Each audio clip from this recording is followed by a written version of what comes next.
good day to everyone on this post-election you in the United States scenario that we have today. And I am, for one, I have to admit, the most excited that it's over. And I think we have a very kind of timely subject to discuss, especially as it relates to the U.S. and all that's been going on here the last year and a half, as people ran for office and said and did the things that they said and did. So we have once again survived, and I doubt that many of you lost focus on this. I hope not many of you lost focus on the fact that you've got to make sure your house is in order. You've got to make sure you're taking care of your own. And no matter exactly what happens in a White House or in Congress or at the state level or the local level, as much as that can excite or annoy us depending on the circumstances, the reality is that we are all in a position to win our own game and to put ourselves and our families and the people we love and care about in a wonderful position by building great, profitable, successful, fun family businesses. And and one of the most special aspects about it, because the way this business platform is designed, because of the vast market that we serve in our two countries, the U.S. and Canada, we are stayed pretty insulated from all the goofiness that goes on in the market. Gold can go up, gold can go down, right? Stock market can go up, stock market can go down, just like it did in 2008. And we just keep rocking. In fact, the harder the road seems to get, the rockier and tougher it is to make the climb, the more we seem to prosper. It's because we have the best people in the world working with us, people who want to be entrepreneurs, that want to be business owners, that want to control their own destiny, that are tougher than the average person out there. And I love the fact that we have a company where everybody starts at the bottom and works their way up, and takes, as I've said to you many times, takes nothing and turns it into something. It builds the best kind of person. It builds the strongest kind of leader. And hey, you know what? This part's already a good webinar. And so we really should be working hard on developing a world-class winning attitude. I love that kid's picture. I don't know how many of you are on the computer as opposed to just listening to audio, but this little kid standing on a beach doing kind of a fist pump. He's actually got a fistful of sand, and it says, "Yes, you can."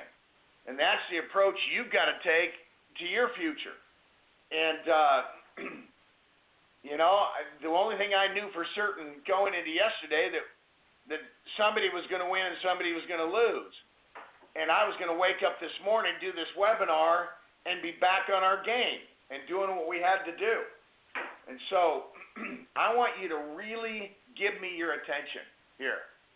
I want you to really think about the things that we're talking about. I want you to apply them to yourself and ponder this. Take some good notes. Obviously, this gets posted. But take some good notes. Reflect with me about the power of having a great winning attitude, what it means for your personal happiness, what it means in a contribution to the happiness of those around you, what it means for you as a leader of men and women who have their own dreams and need an example of a great winning attitude. There aren't a lot of them around. You know that. A lot of you worked in a lot of places where you didn't see a lot of this. And yet I bet every one of us can think of somebody, maybe it was a teacher, maybe it was a coach. What a blessing it would be if it's a parent that had a great attitude, lifted you up, inspired you with their smile and their encouraging words, and it really had a wonderful impact on your life. I can think of those people in my life.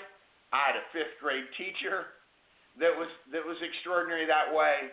I had a couple of mentors in this business that during that season, when I needed it and was coming up and growing and learning, that was so instrumental. And most of all, I have my wife, Cindy, who really does have a world-class winning attitude, better and stronger than mine to this day. And I'm so grateful for the inspiration of my sweetheart and of other good people when I was a child. And my dad had a great attitude too. And I think of the power of that and its impact on every aspect of my life. But we're in business together, but we're also in friendship together. We're in teamwork together, and we all want to make contributions to the lives of those around us. And this is an extraordinary and powerful way to do it. Now, let's go ahead and get into it. First, I'm going to take the direction of talking about the obstacles to this. Most of you were like me. I've been an employee almost all of my life. Used to work for the state of California at San Jose State University here in Northern California. And I promise you there were some special coaches, because I worked in athletics, that had this can-do attitude, but the majority of employees and the environment on the campus was not that way. It was a bureaucracy. And with all the limits in both attitude and spirit that they seem to have, they tend to be, not always, but tend to be havens of mediocrity and of negative attitudes. And most of us don't have a lot of friends who have great attitudes, et cetera, et cetera. And so let's consider for a minute what some of these obstacles are. I love that icon that my son-in-law Trevor put on here of people turning around at the wall, bouncing off the wall, and someone blowing through it. I think that's kind of what the world's like right now. A lot of bad attitudes, a lot of, oh, woe is me, and that's what it's been that way, almost since the beginning of man. And it's up to us to develop the spirit and approach and the mentality that creates a different result. But the challenge is the average person, right, is constantly thinking words like this: oh no, or look at something and say, this is terrible, right? Or I can't win now because of some circumstance, or someone quits, or someone they don't buy, or they said they were going to be at the meeting but they didn't come, right? Or some great friend joins and then a few months later they quit, and all of a sudden we're down. Or we just come on board and filled out an AMA and we go talk to a few friends and a couple of family members, and they rain on their parade because most of them are average people that way. And they're saying, oh no, and well, it's probably one of those kinds of things, Hey, I looked on the internet where all kinds of people write, oh no, this is terrible. I can't win now.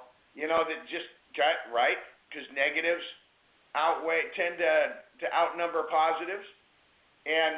But this spirit, represented by this couple of phrases, and we could put 500 more here.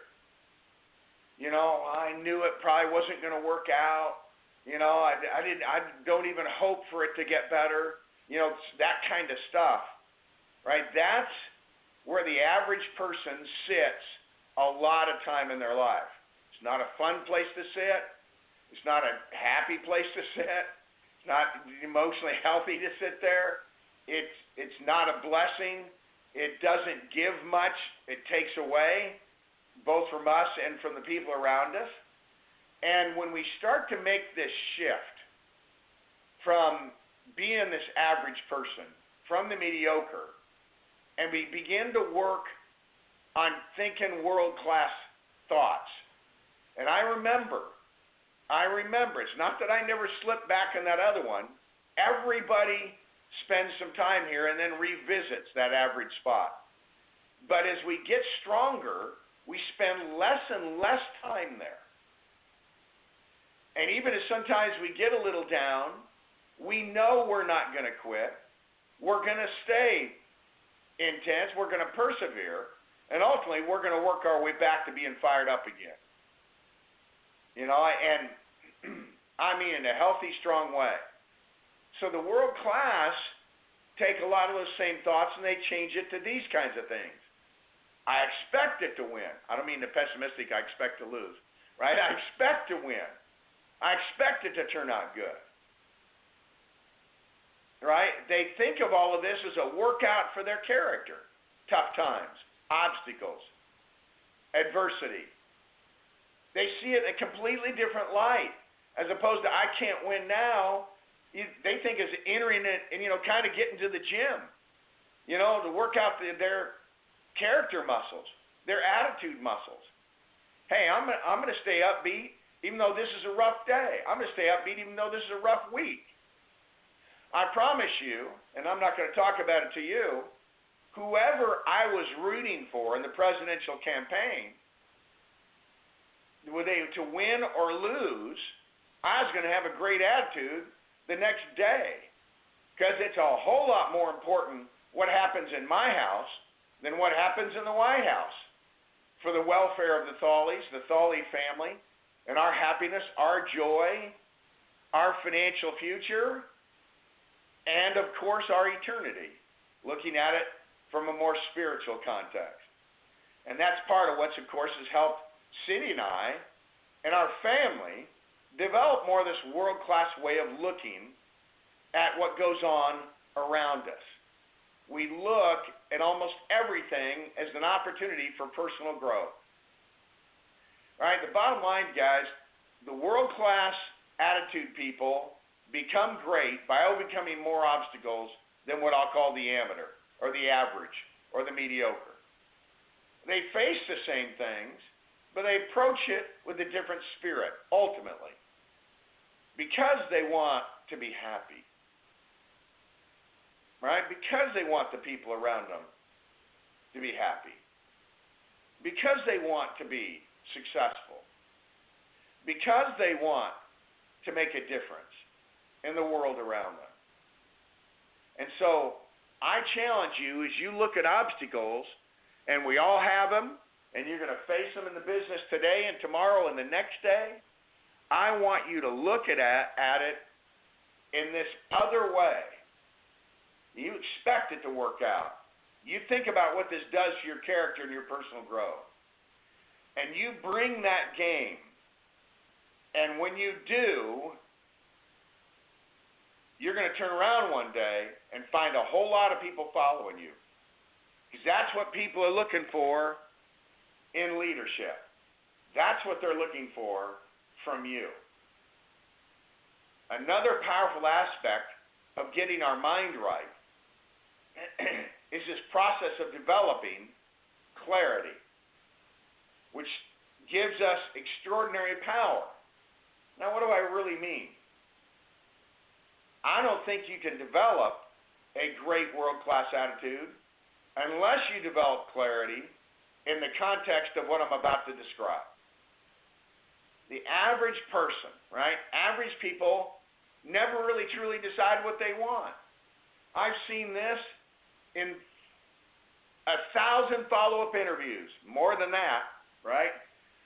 When you add the field appointments and all the follow-up interviews all through the decades of our career, I've commiserated with hundreds and hundreds of leaders who talk about this. We just had a retreat with Paul and Gabby Hart's leadership team here at the house the last couple days, and a couple of the questions that Cindy and I fielded and helped people understand as they struggled with the attitude of their team, some people on their team, or people in an interview. And I said, you can't really control their attitude. One person asked me, how do I make them, that's a good word, how do I make them? I guess you could hypnotize them, but short of taking them back to the womb and giving them a rebirthing them, I don't think you could, it's not going to be easy to reprogram. And so the reality is what we control is us. We can have a great attitude. We can get clarity.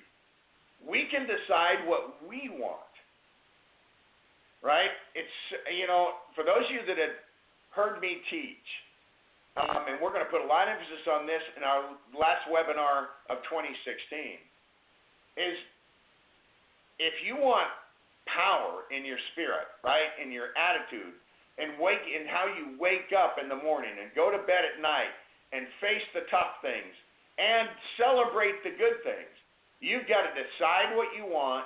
You've got to figure out truly why you want it and how you're going to get it. It's interesting. We were down in Southern California, Cindy and I, for 4 days a couple weeks ago, and we were literally just in mentoring sessions with other couples, with leaders down there, and a lot of great conversation. But it's interesting. One of them said to me, "You know what, Rich? I've heard you talk about this. I've been in the business 17 years. I've heard you talk about it a bunch of times.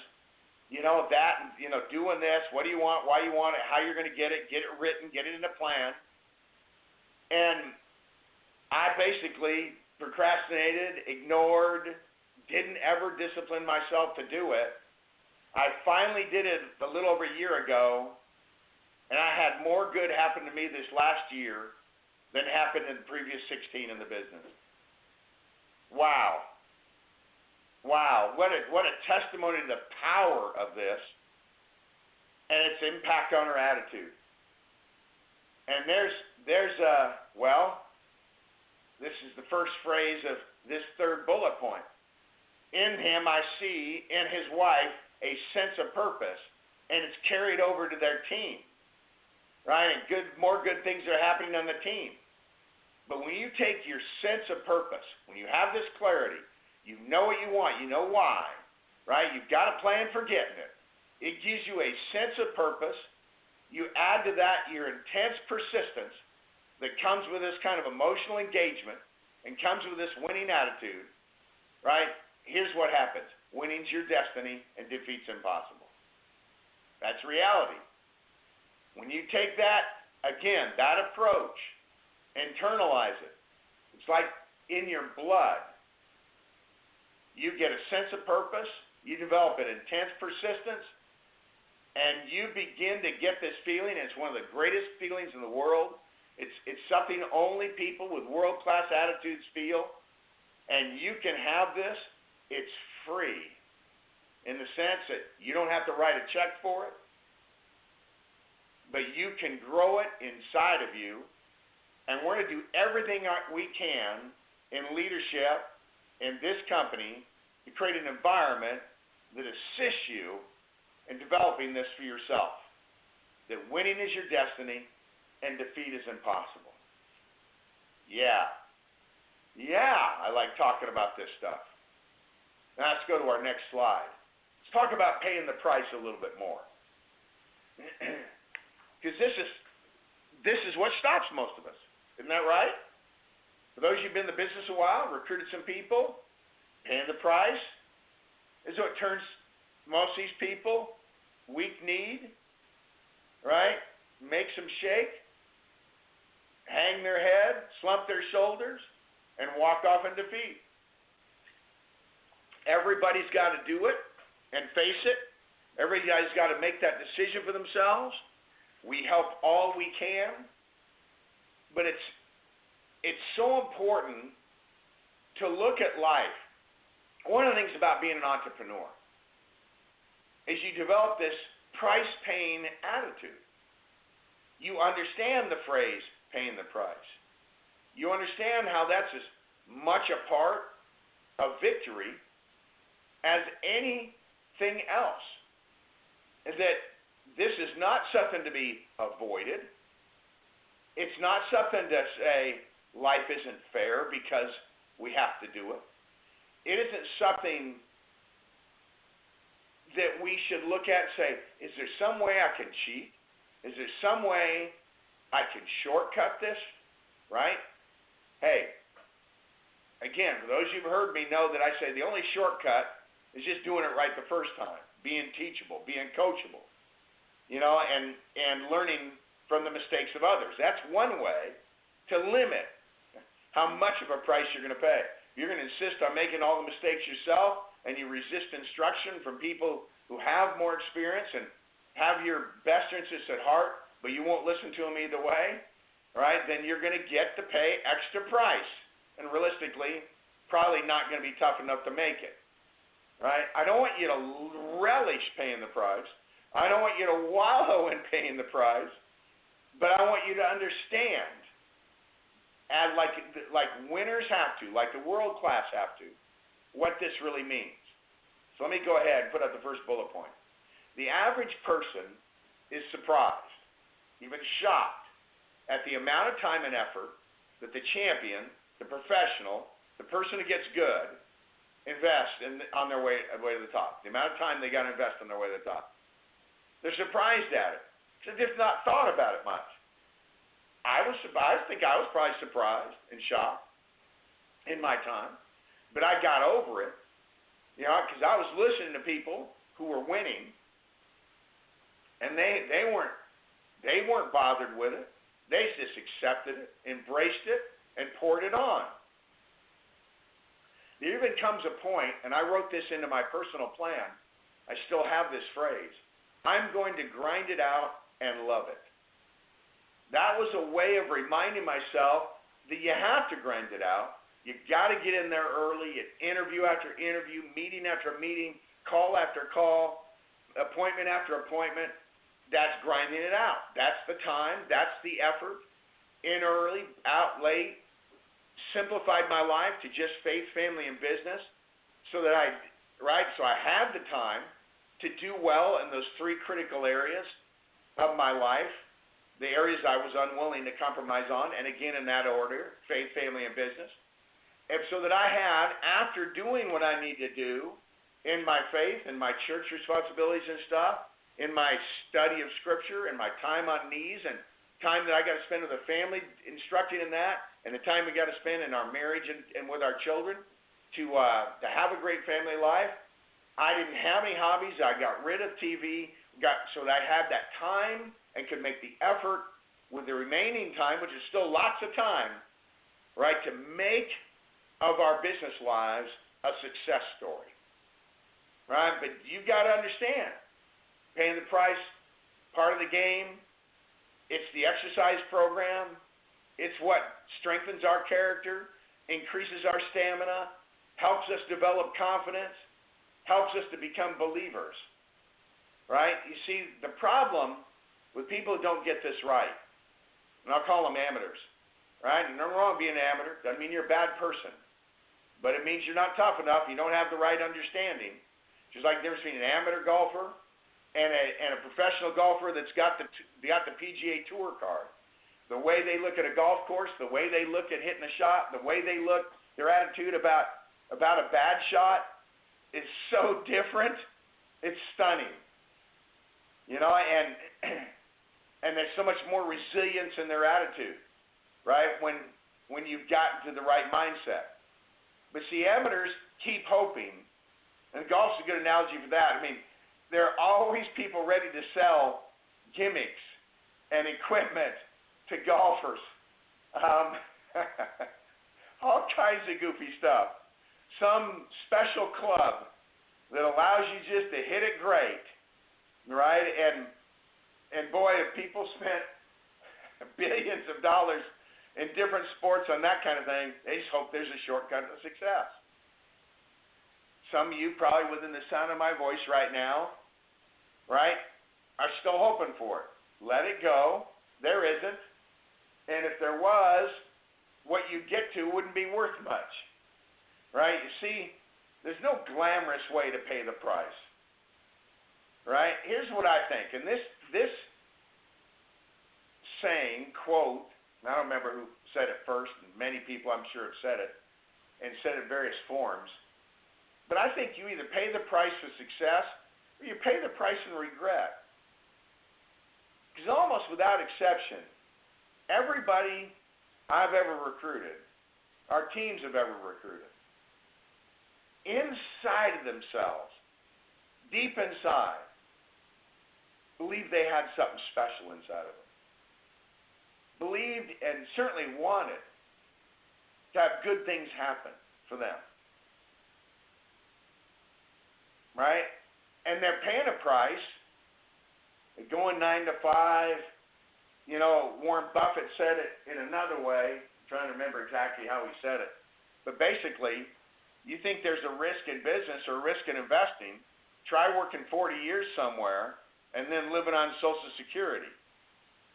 That's a freaking risk. All right, that's a tough spot to be, especially in a program that's headed for bankruptcy. And so we have a chance to pay the price of success here. We really do have a winning business platform here. We do really have tremendous leadership and great support. But I think it's just important as you ponder paying the price, as you write what price you're willing to pay into your plan, you got to remember that the price weighs ounces and regret weighs tons. Right? Paying the price only weighs ounces. Regret weighs tons. I heard my most prominent mentor, when among the first early talks that he ever gave, way back in the early 80s, and he said, you're going to pay a price either way. Right? You might as well have a chance to win. You might as well work on yourself, you're right, to become more optimistic, more positive. So that then with the right attitude, the price doesn't weigh so much. But no matter what, regret is a burden you just don't want to carry all your life. You want to limit that one as much as possible. But another thing he'd say when he talked about it is he said, if I'd known how good winning was going to feel, I would have been willing to pay an even bigger price for it. And I want to echo that to you. Some of you may not mean much to you right now. But I do want you to know, had I known from the beginning how good winning was going to feel, I would be even more diligent, worked even harder, prospected even more people, and recruited more folks and built more leaders to enjoy it sooner. It's a great feeling. Let's go ahead. You know, this same mentor taught tremendous things. And one of the things that he emphasized, that now I'm going to emphasize to you, is the words, always be positive. Now, as soon as you add the word always, you're not always going to be positive.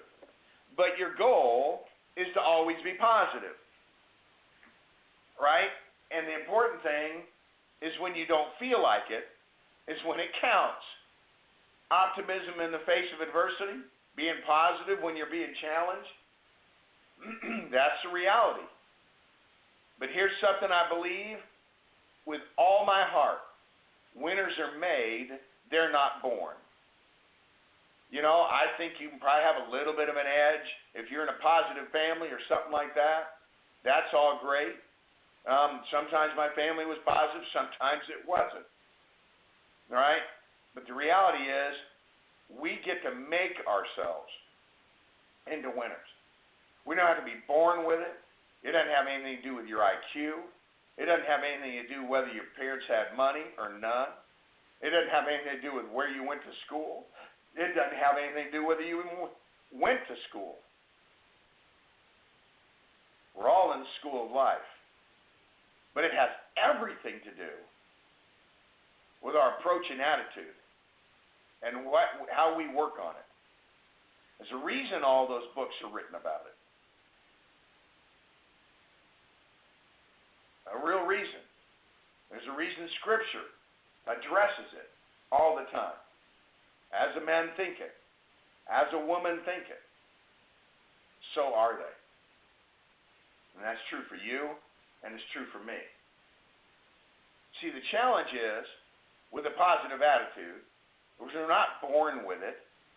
You can't go to the store, not even Costco, and buy it. And you can't go to college and get it. I didn't get it for many of those things. The measure of it that I do have. But I do know, and I've oft-quoted this, people won't follow, they won't believe in, they won't buy from, they won't join with a negative, dull, disillusioned, dadgum crybaby. That's a quote from a Southern coach who led the first company I was in. You know, and every time I look at this sentence, I hear it in a Southern accent, because he was from Georgia. You know, and I'm not going to try and copy it. I'm just going to say it one more time. People won't follow, believe in, or buy from a negative, dull, disillusioned, dadgum crybaby. It's not going to work for us. I always laugh a little bit. I laughed the first time I heard it, but I heard it. So you're not having the success you want right now? I want you to check your attitude. Is there a way to make it better? You know, I just don't want to speak words at you and say, hey, go get a better attitude. Thanks for being on the webinar.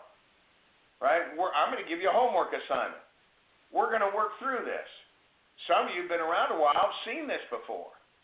I don't care. Here we go. We need to be reminded of it. I know I do. I figure if I do, you do.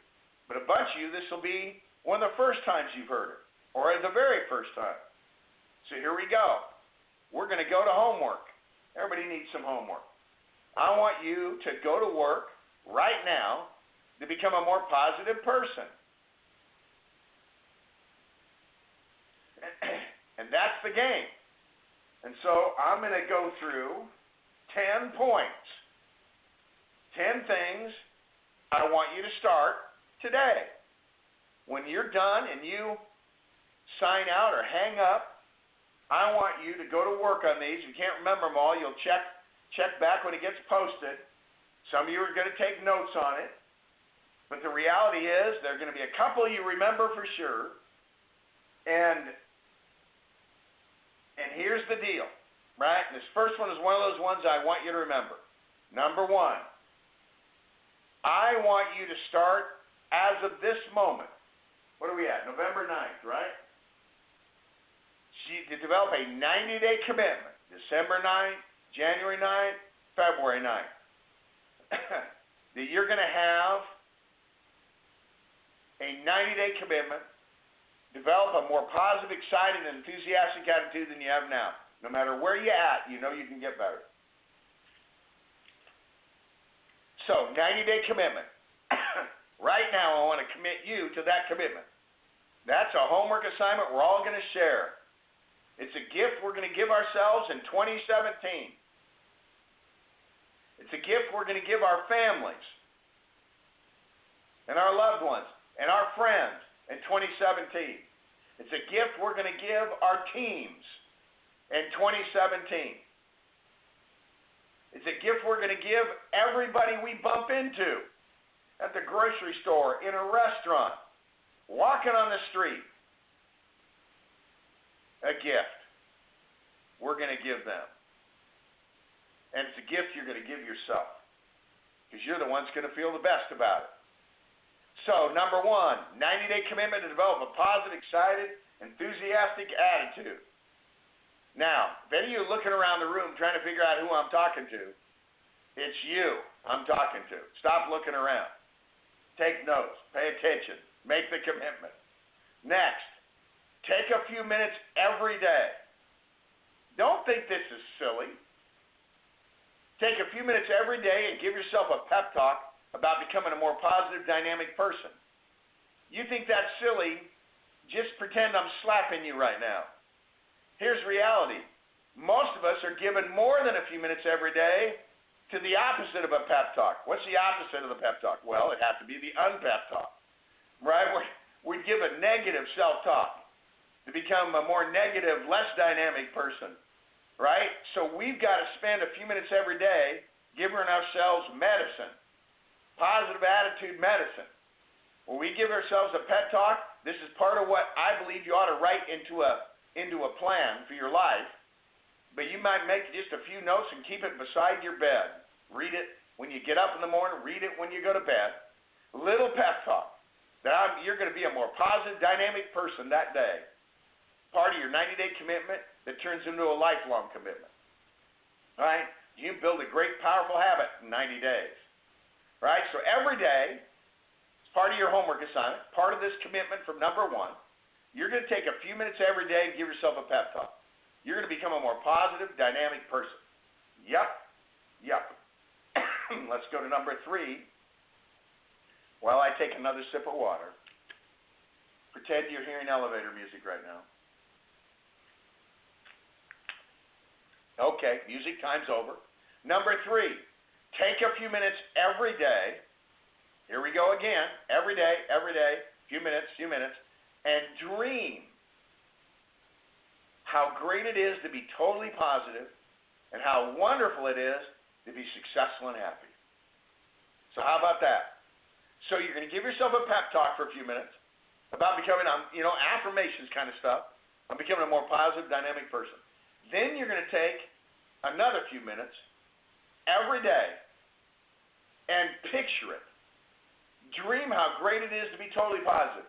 See yourself walk into the room with your team or into Mozone or BPM, and you're positive and smiling, how wonderful it is to be giving that to people, to be at your dinner table with your spouse and your children, right, or be out with friends, and you're positive, and you're upbeat, right, and you're picturing yourself successful and happy.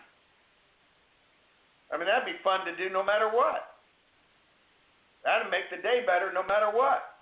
That might be the best part of your day every day. So, you see 2 and 3, a few minutes every day, give yourself that pep talk to do those affirmations about becoming more positive and dynamic, and then you're going to dream about how great it is to be totally positive, successful, happy. Do this. Program yourself. Again, you either write your own code or this negative, dull, disillusioned world is going to write it for you. Right? Or the people you hang around. And a lot of them aren't going to be positive enough. They're going to write the code. Or just the circumstances of the world. Right? And here we go. Number 4. There are not many places I could extend this challenge, but in our business system I can. Go out and double your income the next 30 days. You know, I made a decision, and I was making, my top month had been like $28,000 back in the 80s, early 80s, and I'd made a decision I was going to make over $100,000 in a month. And I started gearing up, and it was fun because the next month it was in the 40s, the next month it was in the high 60s in terms of thousands per month, and then boom, we made $114,000. From the time that I decided I was going to do that, we have a business system, we have products and services that are far more powerful than the one I was in back then. You really can go out and double your income next 30 days. Now, I guess if you're making $200,000 a month, you're trying to figure out, how do I make $400,000? Well, maybe you need a couple extra months. But go out and double your income, watch what happens. Some of you listening to this call made $700. It's just not going to be that tough to go double your income. Maybe you can think triple, quadruple, or something better than that. It's awesome as a part-timer to go make $3 or $4 or $5 grand, right? I remember how exhilarating that was, right? And we got part-timers doing better than that. But you go out and double your income next 30 days, and watch how that's going to contribute to your spirit and attitude and to how much easier this homework's going to be, right? If you go attack, get moving. Nothing good happens to water when it stops moving. It gets stagnant, turns green, and begins to smell. So do you when you're not moving. I don't know if you turn green, but you definitely become stinky. Number 5, immediately take some positive action. Pick an area in your life. Lose weight. You've been meaning to go to church and strengthen yourself. Well, get to church. Start an exercise program. Whatever it is you pick, take some positive action in an area of your life. Start prospecting more. right? And go to church and start exercising. But the reality is, take positive action. It's the same principle that's behind number 4. And so you've made the commitment. Now you're taking a few minutes every day to get your attitude right, get your vision right. Now you're going out and attacking in your business. You're going to go double your income. And you're going to take some positive action in an area of your life and keep a 90-day commitment at least for that too. And you start moving it. Do you know how much more fun life is? I can just stop right there and lots of good things are going to happen. But I've got 5 more things I want to say to you. Here we go. Your homework continued. Here's the challenge one. This is another one I want you to remember. Even if you're not in a position to be taking notes right now, I want you to remember number 1, make the commitment. I'd like you to remember pep talking yourself too. But then I want you absolutely to remember this one. Because this one's going to be fun and work. Don't say anything negative or critical about anyone for the next 30 days. Some of you aren't going to make it through this webinar without doing that, right? But some of you were saying negative and critical things about me, and you think this is a stupid positive attitude talk, all right? Well, anyway, picture me slapping you again. Don't say anything negative or critical about anyone for the next 30 days. This should be easier since we just, in the United States, finished the election, right? So just let it go. You won, great. You lost, great. Let it go, right? Because that wasn't going to win for you. It's like your team lost Sunday in the NFL. Oh, my gosh, you love the Raiders or whatever, right? And they lost. Boo-hoo. Hey, those people don't make you any money. I hate to think you were betting on them, right? But I don't do that stuff, so I don't think of it that way, right? Their big salaries don't do you any good. You want to go see them, you got to buy a ticket, right? Or pay for cable or whatever on TV, or pay for the sports package. You're paying to watch those kids run around. Well, I never have been that big on being a fan of anything except my family and our team, right? That's the game I'm excited about. So I want you not to worry about that little itty-bitty nonsense stuff, right? And you let go. And so your attack plan right now, I'm not going to say anything negative or critical about anyone for the next 30 days. Not going to do it. My brother gets on my nerves, not going to do it. Right? My team frustrates, not going to do it. Right? I look at some person that's on TV, politician, not going to do it. Some guy fumbles and loses the game from your favorite team, not going to do it. You're not going to say anything. Sometimes the thoughts will come. Don't give them life by saying them. Don't say anything negative or critical about anyone for the next 30 days. Fight for this one. And if you do, you got to start over. So you go 3 days, you go, man, I'm getting the hang of this. And then then all of a sudden, you're criticizing somebody. Dang it. You got to start over. Got to start over. Go 30 days, change your life. Look for everyone's good qualities, you guys. That's what I want you to focus on. Just don't be, okay, I'm not going to be negative. I want you to add something to that so you can fill the vacuum. I want you to reverse your attitude and start looking for the good qualities in everybody. So, if Hillary Clinton had won the election and you didn't like her, I challenge you to start looking at their good qualities. Trump won, do the same thing. I don't care who won what. You start looking for good qualities. You start looking for good qualities in the people around you. My gosh, look for the good qualities in your spouse. Look for the good qualities in your children. And you don't get to say anything negative or critical about them or anyone for the next 30 days. You're going to be a lot more fun to be around. I can already tell. Number 7, spend time each week reading a biography of a successful person you respect and admire. Pick up a book of somebody you respect and admire that's their story. I don't care what it is. It can be a founding father, George Washington, Benjamin Franklin. It can be Warren Buffett. It can be whoever you decide to pick. And read about it. One of the things that happens when you do that, you'll find out that they're a whole lot more like you than you thought. They're not some magic being, right? That they had read in all kinds of stuff, thought about quitting too, right? Had things not work out, had failures in their life. But they always use that as a learning process, not a quitting process. So I think it helps when you're working on your attitude to become more positive, to read a biography of a successful person you respect and admire. Now, if you pick up a book and you read about them and they're like crazy people, throw away the book, get another book, right? We're talking about somebody that really made something positive of themselves, right? So don't pick up a biography of Hitler, right? Got it.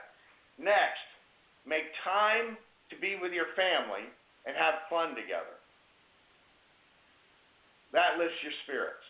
That heals you. Heals me to watch my children laugh. Heals me now to watch my grandchildren laugh. To hold them if they're crying. Or just snuggle with them. I had my granddaughter in my lap during the lunch of the retreat yesterday. My youngest granddaughter. Her name is Madison. She just kind of sat in my lap. And I held her drink and she sipped from it. Hardly monumental. Not earth-shattering. Not life-changing. But it felt great. It felt great just to hold her, sip. She speaks baby talk to me. I speak baby talk back to her. And hold her and tickle her a little bit. And I felt more inclined to then go in and start working with the team again, I have to admit. So make time to be with your family and have fun together. 9, start making a list of all the things you're thankful for. Your health, your spouse, your children, your opportunity, right? Your spiritual blessings, the good things that have happened to you in your life. Make a list. You add that. This is such a great list of things to do. It'll have such power in your life. Well, I hope you make this yours. I'm stalling around these slides to give you time to write this stuff down.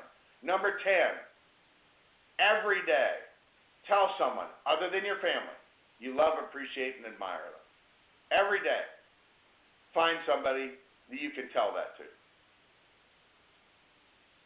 That's reality. Those are 10 pretty good things.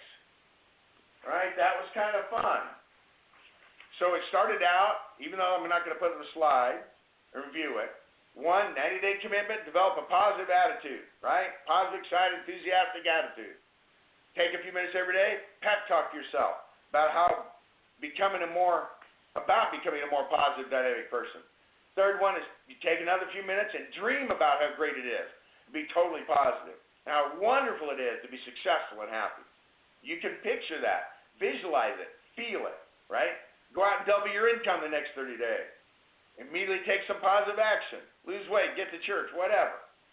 Then these things. Don't say anything negative or critical about anyone for 30 days. Come on. Fight for it.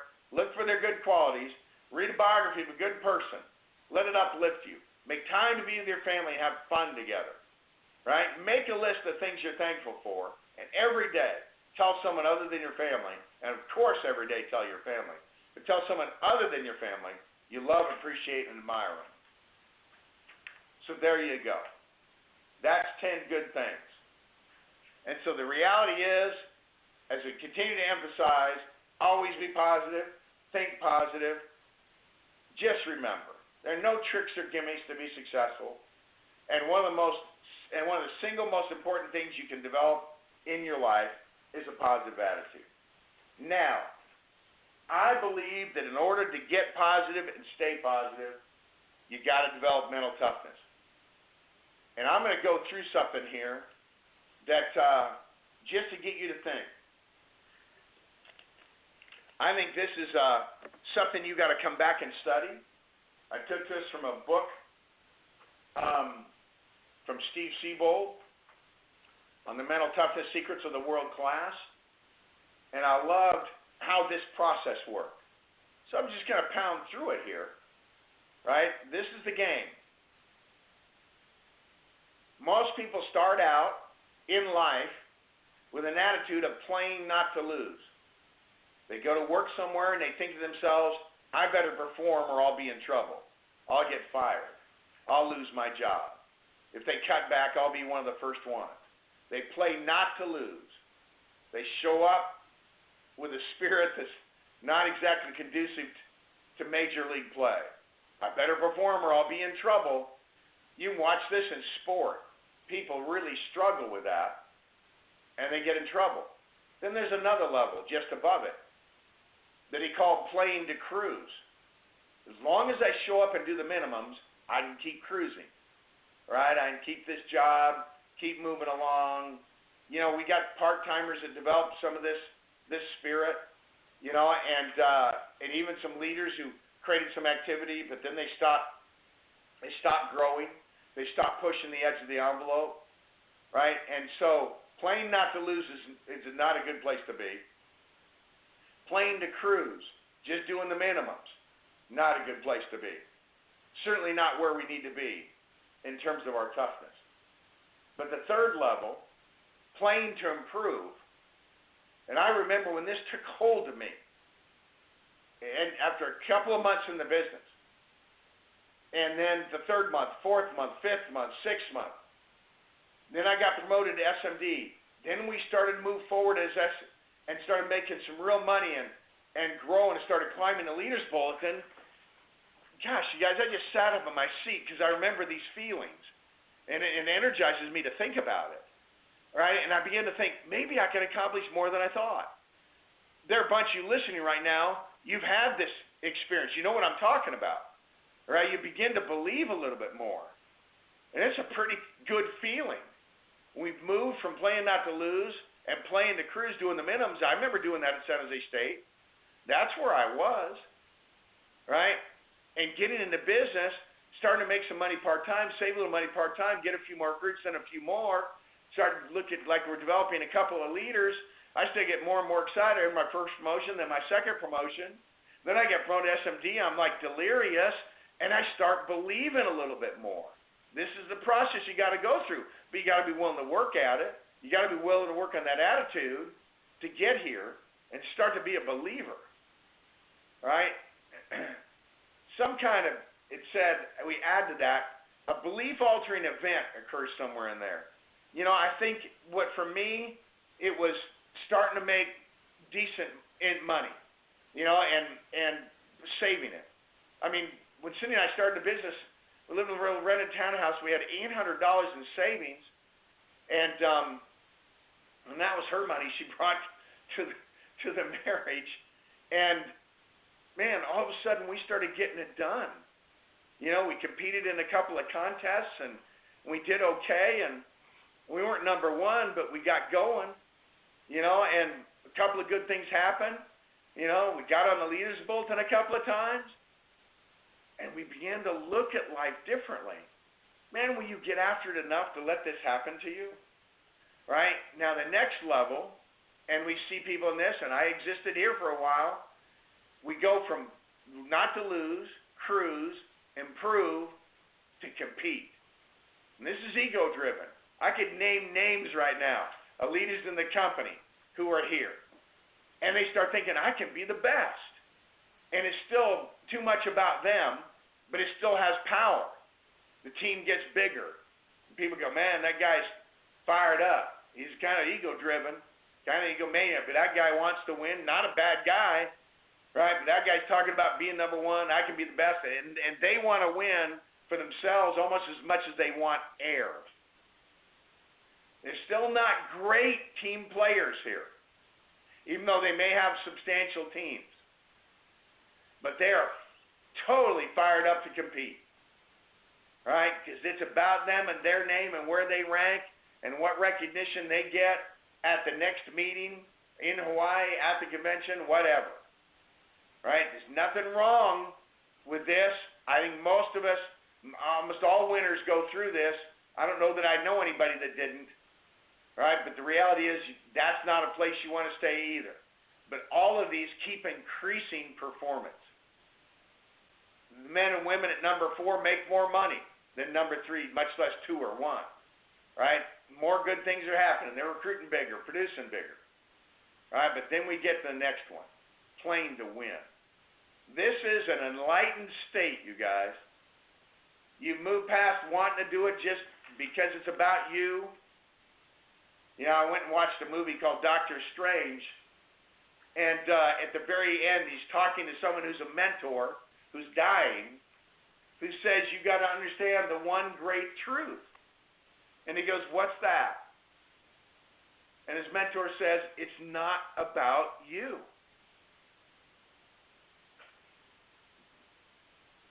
It's about making a difference in everybody's life around you. That's where happiness is.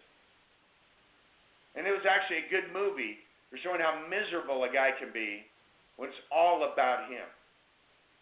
Right? And how they're selfish. Right? So we got to move through this to this level of playing to win. And the quote that Siebold put under this was, I no longer feel fear because it's impossible for me to lose. I'm grateful for the opportunity to be the best I can be.